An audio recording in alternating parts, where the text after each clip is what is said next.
Hello everyone, welcome to my YouTube channel. आज के video में हम आपको 50 जीके जीएस का क्वेश्चन जो एमसीक्यू मोड में होगा वो बताएंगे। साथ में एक टॉपिक भी कवर करवाएंगे। उसके बाद ये सभी प्रतियोगी परीक्षाओं के लिए महत्वपूर्ण हो जाएगा। आने वाले बिहार में बिहार दरोगा है, बिहार पुलिस है, इन सभी एग्जाम के लिए जो है ये 50 जीके जीएस क्वेश्चन इंपॉर्टेंट हो जाएंगे। तो आइए क्वेश्चन देखते हैं। उससे पहले आप लोग से एक छोटा सा रिक्वेस्ट है कि जो भी न्यू स्टूडेंट इस चैनल पर पहली बार आए हैं, चैनल को जरूर सब्सक्राइब कर दें, वीडियो को लाइक कर दें। आइए देखते हैं क्वेश्चन नंबर 1। देखिए क्वेश्चन नंबर 1, हेलिना रक्षा उपकरण को किस देश ने विकसित किया? हेलिना रक्षा जो एक टैंक है, इस उपकरण को किस देश ने जो है विकसित किया था? तो ये भारत ने विकसित किया था। ऑप्शन क्वेश्चन नंबर 2 देखिए, निम्नलिखित में से कौन सम्मिलित नहीं है? जो नहीं है पहले उसको देख लेते हैं। देखिए वेम्बनाड जो कर्नाटक दिया है, तो वेम्बनाड कर्नाटक में नहीं है, ये केरल में है। वेम्बनाड झील जो है ये भारत की सबसे लंबी झील है, जिसकी लंबाई जो है 96.5 किलोमीटर है। उसके बाद देखिए सुंदरबन पश्चिम बंगाल सही है। भीतरकनिका उड़ीसा सही है। भीतरकनिका से आप याद रख सकते हैं कछुओं के लिए जो है ये झील काफ़ी प्रसिद्ध है। पीताम्बरम ये तमिलनाडु सही है।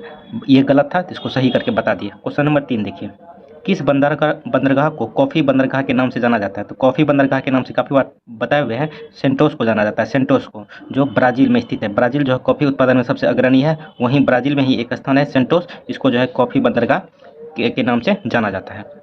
क्वेश्चन नंबर 4 देखिए, राष्ट्रीय पोषण संस्थान कहाँ स्थित है? तो राष्ट्रीय पोषण संस्थान जो है ये आपका हैदराबाद में स्थित है, हैदराबाद में।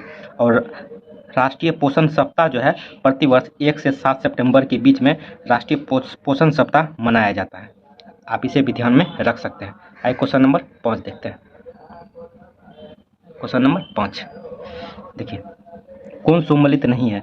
जो नहीं है पहले वो देख लेते हैं। देखिए ओजोन परत, ओजोन परत दिया है ट्रोपोस्फेयर, तो ओजोन परत जो है ट्रोपोस्फेयर में नहीं है। ये समताप मंडल, यानी समताप मंडल का इंग्लिश होता है स्ट्रेटोस्फेयर। ओजोन परत जो है स्ट्रेटोस्फेयर में यानी समताप मंडल में है, ये ट्रोपोस्फेयर में नहीं है। तो ये सम्मिलित नहीं था, इसको सही करके बता दिए। अब आइए सही देख लेते हैं। रेटिंग ये पनीर सही है। जैव प्रौद्योगिकी ये प्लाज्मा स्मिट्स सही है। गोल्डन चावल विटामिन ए सही है। देखिए क्वेश्चन नंबर 6, उष्णकटिबंधीय सदाबहार वन भारत के किन किन क्षेत्रों में पाए जाते हैं? तो उष्णकटिबंधीय सदाबहार वन जो है भारत के जो किन किन क्षेत्रों में पाए जाते हैं? तो इसका राइट आंसर हो जाएगा है अंडमान और निकोबार द्वीप समूह। उसके बाद उत्तर पूर्वी क्षेत्र की पहाड़ियों पे। तो 2 और 4 सही हो जाएगा, option number C.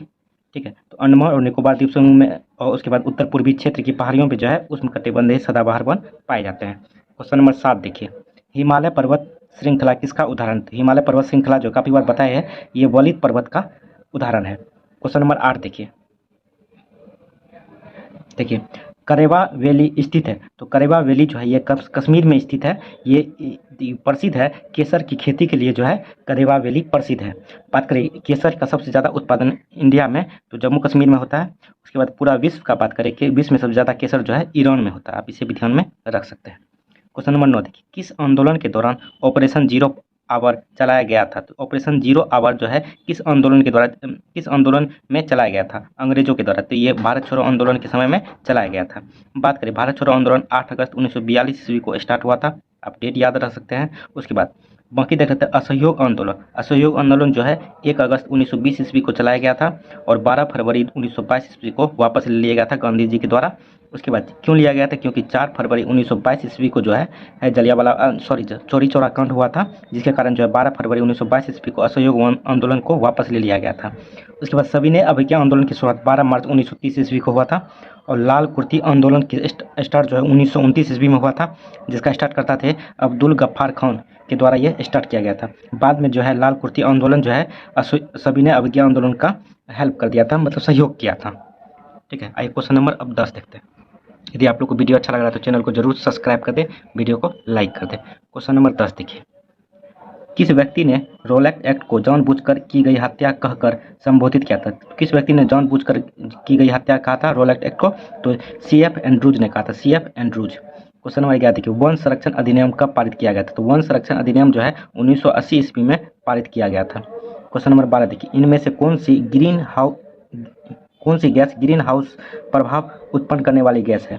Green house gas को उत्पन्न करने वाली कौन सी गैस है? तो ऑप्शन देख लीजिए, जल वाष्प है, मीथेन है, ओजोन है। तो ये सभी गैस जो है ग्रीन हाउस को प्रभावित करने वाला गैस है। तो ऑप्शन नंबर डी इसका राइट आंसर। सभी जल वाष्प भी है, मीथेन भी है, ओजोन भी है। क्वेश्चन नंबर 13 देखिए, सिगरेट के धुएं में मुख्य प्रदूषक होते हैं। सिगरेट के धुएं में मुख्य प्रदूषक क्या होते हैं? तो इसमें कार्बन डाइऑक्साइड है, कार्बन मोनोऑक्साइड है, बेंजीन है। तो इसका राइट आंसर हो जाएगा आपको कार्बन मोनोऑक्साइड, निसियो और बेंजीन, ठीक है, बेंजीन C6H6, ठीक है। तो ये जो है आपका कार्बन मोनोऑक्साइड और बेंजीन जो है सिगरेट के धुएं के मुख्य प्रदूषक है। ऑप्शन नंबर डी इसका राइट आंसर हो जाएगा। याद रखिएगा, कार्बन सिगरेट के धुएं में मुख्य प्रदूषक कार्बन मोनोऑक्साइड और बेंजीन होता है। क्वेश्चन नंबर 14 देखिए, गैसोहोल मिश्रण होता है। गैसोहोल जो है मिश्रण होता है किसका, तो ये 90% पेट्रोल और 10% अल्कोहल का मिश्रण होता है। गैसोहोल जो मिश्रण होता है 90% पेट्रोल और 10% अल्कोहल का मिश्रण होता है। क्वेश्चन नंबर 15 देखिए, यदि एक व्यक्ति एक समान गति से वृत्ताकार पथ पर गतिशील हो तो क्या होता है, तो इसका त्वरण बढ़ता है, इसका त्वरण घटता है, इसका वेग परिवर्तित होता रहता है, इसका वेग एक समान रहता है। तो एक वस्तु जो है एक समान गति से वृत्ताकार पथ पर गतिशील करता है तो इसका वेग परिवर्तित होता रहता है, ठीक है। ऑप्शन नंबर सी इसका राइट आंसर हो जाएगा। क्वेश्चन नंबर 16 देखिए, सूची 1 को सूची 2 से सम्मिलित करना है। सूची 1 है, सूची 2 से सम्मिलित करना है। देखिए, अमीटर, अमीटर जो है ये किसको मापता है, तो ये विद्युत धारा को मापता है। तो एक का 3 हो गया। उसके बाद हाइग्रोमीटर, हाइग्रोमीटर जो है सापेक्ष आर्द्रता को मापता है, तो बी का 4 हो गया। उसके बाद बेरोमीटर, बेरोमीटर जो है आपको दाब को मापता है, ठीक है, तो सी का 1 हो गया। और वाट, वाट जो शक्ति का यूनिट होता है, काफ़ी बार बताए हुए हैं। तो देख लीजिए 3 4 1 2, देखिए ऑप्शन नंबर सी 3 4 1 2 इसका राइट आंसर हो जाएगा। क्वेश्चन नंबर अब 17 देखते हैं। देखिए, बहिष्कृत भारत नामक पुस्तक का प्रकाशन किसने किया था, तो बहिष्कृत भारत नामक पुस्तक का प्रकाशन जो है B.R. अम्बेडकर ने किया था, B.R. अम्बेडकर। क्वेश्चन नंबर 18 देखिए, आधुनिक भारत का निर्माता किसे कहा जाता है, तो आधुनिक भारत का निर्माता जो है राजा राम मोहन राय को कहा जाता है। काफ़ी बार बताए हुए ये क्वेश्चन। क्वेश्चन नंबर अब 20 देखते हैं।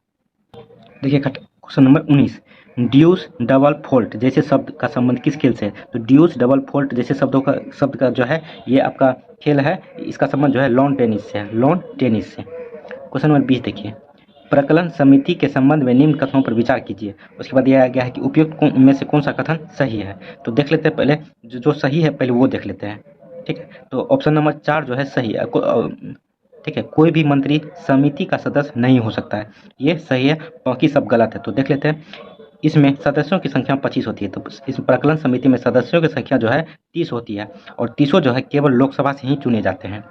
उसके बाद आगे दिया है, इसके सदस्यों में से 10 सदस्य लोकसभा से और 15 राज्यसभा से होते हैं, तो ये गलत है। इसमें जो है सिर्फ लोकसभा से होते हैं, राज्यसभा से नहीं होते हैं। 30 सदस्य होते हैं, 30 सदस्य केवल लोकसभा से ही होते हैं। देखिए, इसका कार्यकाल 3 वर्ष का होता है, ये भी गलत है, इसका कार्यकाल जो है केवल 1 वर्ष का होता है, ठीक है। प्रकलन समिति का जो गठन हुआ था 1950 ईस्वी में हुआ था। ये जॉन मथाई के सिफारिश पे प्रकलन समिति का गठन किया गया था, आप इसे ध्यान में रख सकते हैं। क्वेश्चन नंबर 21 देखिए, राज्यपालों की सम्मेलन की अध्यक्षता कौन करता है, राज्यपाल का सम्मेलन हुआ था, इसकी अध्यक्षता जो है कौन करेगा, तो राष्ट्रपति करता है राज्यपालों की सम्मेलन की अध्यक्षता। आइए क्वेश्चन नंबर 22 देखते हैं। में जो है आपका संघ सरकार दिया है, सही है, ठीक है। भाग 10 में जो है, भाग 10 में आपको SC ST के बारे में कहा गया, यानी अनुसूचित जाति और जनजातीय क्षेत्र के बारे में भाग 10 में कहा गया है, तो बी का 4 हो जाएगा, ठीक है। उसके बाद भाग 15 में जो है, भाग 15 में आपको निर्वाचन के बारे में यानी इलेक्शन कमीशन के बारे में बताया गया है।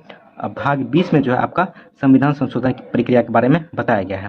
तो आप इस तरह से बैठा सकते हैं। तो यहाँ जो है इसको इससे मिलाना है, ठीक है, ऑप्शन में इसी तरह दिया हुआ है, तो आप इसे देख लीजिए। देखिए, संघ सरकार हो गया एक नंबर। उसके बाद निर्वाचन हो गया आपका, निर्वाचन बताए हुए हैं, निर्वाचन आपका हो गया भाग 15 में, ठीक है, तो सी हो गया। उसके बाद संविधान संशोधन प्रक्रिया, संविधान संशोधन प्रक्रिया आपको जो है ये हो जाएगा भाग 20 में, तो डी हो गया। उसके बाद अनुसूचित जाति और जनजातीय क्षेत्र जो है आपका भाग 10 में है, तो बी हो गया। तो इस तरह से मिलाना था, ACDB, तो जिसमें होगा उसमें मार दीजिए। ऑप्शन नंबर 4 में ACDB, इधर से मिला के इधर करना था, वही ऑप्शन में दिया हुआ है, इसको बता दिया। आइए क्वेश्चन नंबर अब 23 देखते हैं।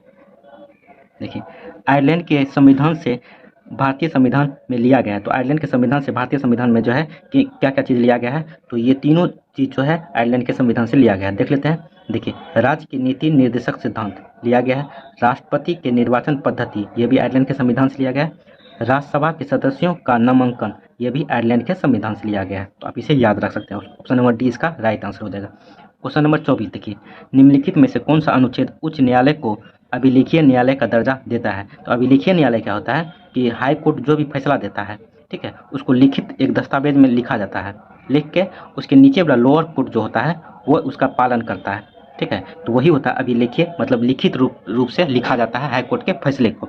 तो ये किस आर्टिकल में दिया गया है? तो ये आर्टिकल 215 में दिया गया है, आप याद रख सकते हैं। क्वेश्चन नंबर 25 देखिए, भारत का संविधान किस प्रकार का है? तो भारत का संविधान जो है तो साधारणतः एकात्मक तथा विशेष स्थिति में संघात्मक है, ठीक है। ऑप्शन नंबर सी इसका राइट आंसर हो जाएगा। क्वेश्चन नंबर 26 देखिए, भारत का संविधान कहता है कि अपशिष्ट अधिकार किसके पास रहेगा? तो अपशिष्ट अधिकार जो है, भारत का संविधान कहता है कि अपशिष्ट अधिकार जो है ये संघ की संसद के पास रहेंगे, संघ की संसद के पास, लोकसभा के पास रहेगा, ठीक है। ऑप्शन नंबर सी इसका राइट आंसर हो जाएगा। क्वेश्चन नंबर 27 देखते हैं। यदि आप लोग को वीडियो अच्छा लगा तो चैनल को जरूर सब्सक्राइब कर दें। देखिए क्वेश्चन नंबर 27 काफ़ी अच्छा क्वेश्चन है। देखिए, किस प्रस्ताव को पारित किए जाने पर मंत्रिपरिषद को इस्तीफा देना पड़ता है? तो किस प्रस्ताव का पारित हो जाता है तो मंत्रिपरिषद जो है, जिसकी सरकार है, उसको इस्तीफा देना पड़ता है। तो अविश्वास प्रस्ताव यदि पारित हो जाता है तो आपको मंत्रिपरिषद को इस्तीफा इसमें देना पड़ता है। क्वेश्चन नंबर 28 देखिए, लोक लेखा समिति से संबंध, देखिए अविश्वास प्रस्ताव जो है अपोजिट पार्टी वाला लाता है, ठीक है। तो यदि ये पास हो जाता है तो मंत्रिपरिषद को इस्तीफा देना पड़ता है। उसके बाद विश्वास प्रस्ताव जो है जिसकी सरकार है वही लाता है, ठीक है। ये भी पास होने के बाद जो है मंत्रिपरिषद को इस्तीफा सरकार गिर जाती है, ठीक है। तो इसमें पूछा जा रहा है कि अपोजिट पार्टी, इसमें जो एक्यूरेट आंसर होगा अविश्वास प्रस्ताव ही होगा, ठीक है, क्योंकि विश्वास प्रस्ताव शायद ही कोई सरकार अपने विरोध में लाता है, ठीक है। तो इसलिए अविश्वास प्रस्ताव इसका राइट आंसर हो जाएगा। क्वेश्चन नंबर 28 देखिए, लोक लेखा समिति से संबंधित तथ्यों में से कौन सही है? तो इसमें से कौन सा कथन सही है? पहले सही देख लेते हैं, ठीक है।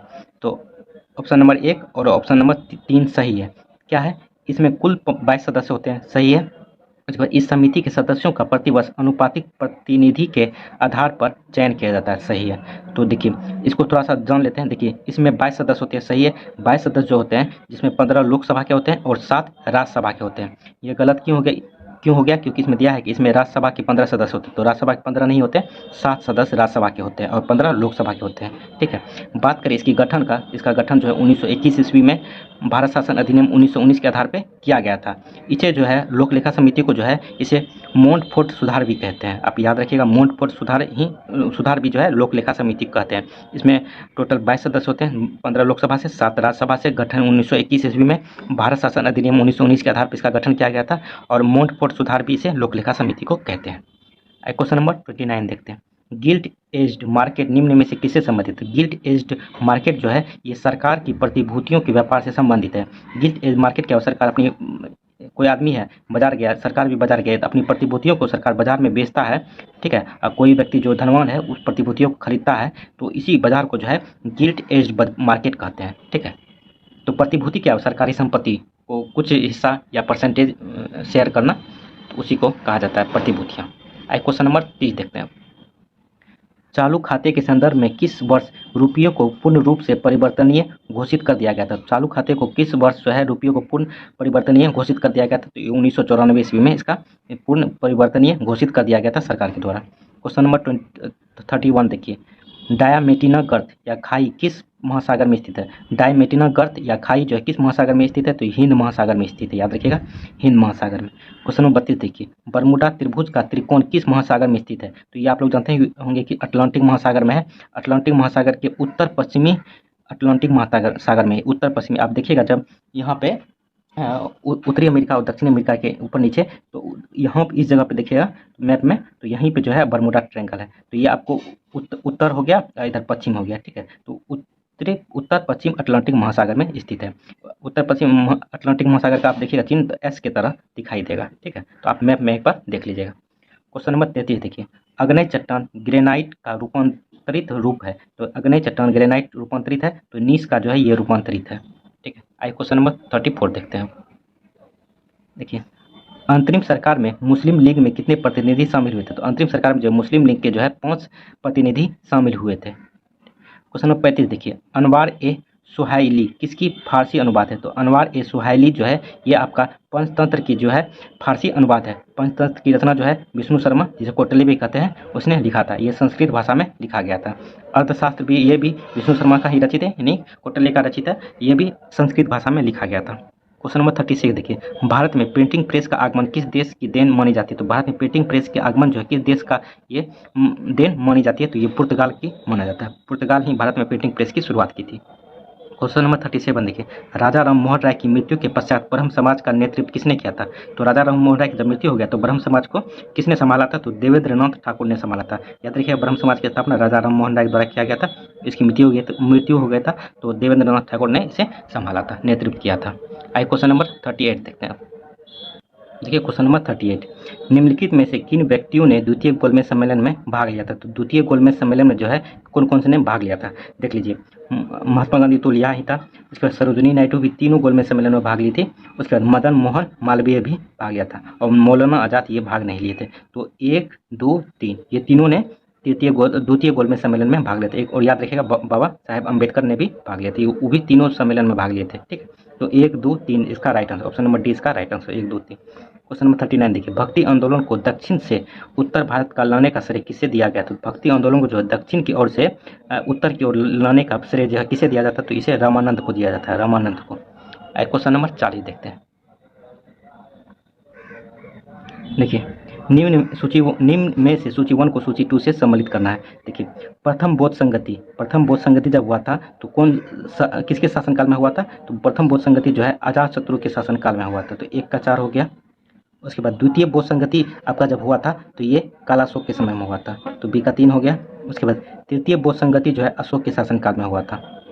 उसके बाद चतुर्थ बौद्ध संगति कश्मीर में हुआ था कनिष्क के शासनकाल में। तो देख लीजिए 4, 3, 2, 1, ठीक है, 4, 3, 2, 1 मतलब ऑप्शन नंबर बी इसका राइट आंसर हो जाएगा। आइए क्वेश्चन नंबर 41 देखते हैं।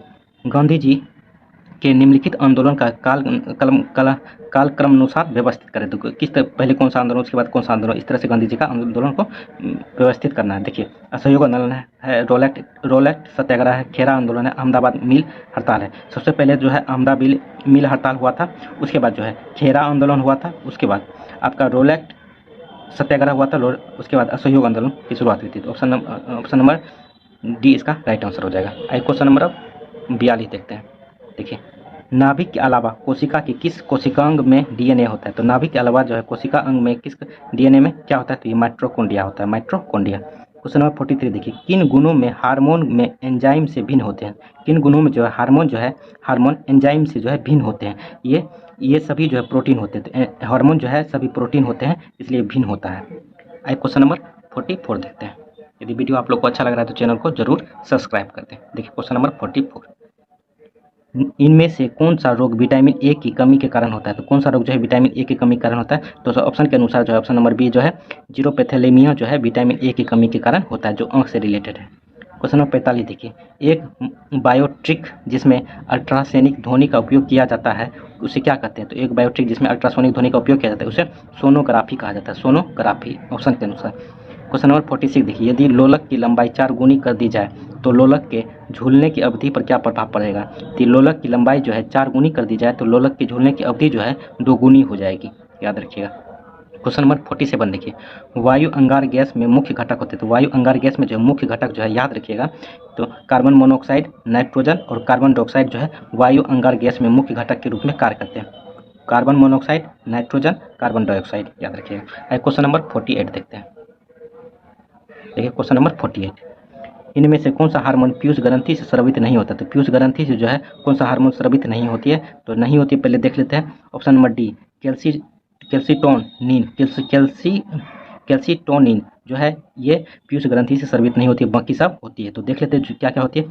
थायराइड सेमुटोलेटिंग हार्मोन, मानव वृद्धि हार्मोन, प्रेलेटिंग हार्मोन, ये सभी जो है पीयूष ग्रंथि से स्रावित होती है। क्वेश्चन नंबर 49 देखिए, मादा जनन तंत्र में किसको मुख्य जनन अंग कहा जाता है? मादा जनन अंग में जो किसको मुख्य जनन के रूप में जाना जाता है? तो डिंड वाहिनी नालिका को जो है मुख्य जनन अंग के रूप में जाना जाता है। क्वेश्चन नंबर 50 देखिए, निम्नलिखित में से कौन सा कार्बोहाइड्रेट पाचन का अंतिम उत्पाद है? तो पाचन का अंतिम उत्पाद जो ग्लूकोज होता है, ठीक है। क्वेश्चन नंबर 50 क्वेश्चन देख लिए। तो आइए एक टॉपिक देखते हैं जो होगा महाजनपद और उसकी राजधानी।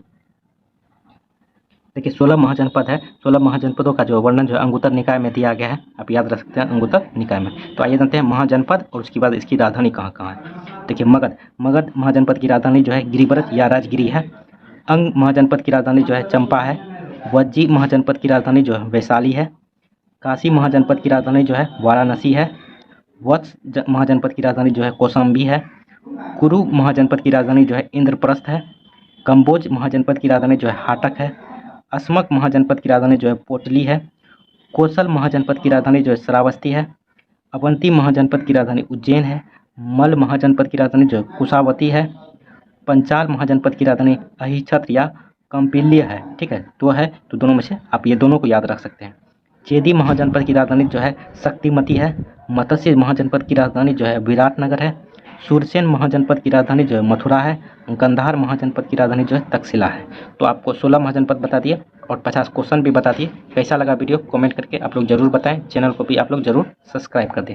चलिए, थैंक यू दोस्तों, जय हिंद। और हाँ, इसका यदि PDF चाहिए तो आप मेरे टेलीग्राम चैनल से जुड़ सकते हैं। टेलीग्राम का लिंक आपको डिस्क्रिप्शन बॉक्स में मिल जाएगा। चलिए, थैंक यू, जय हिंद।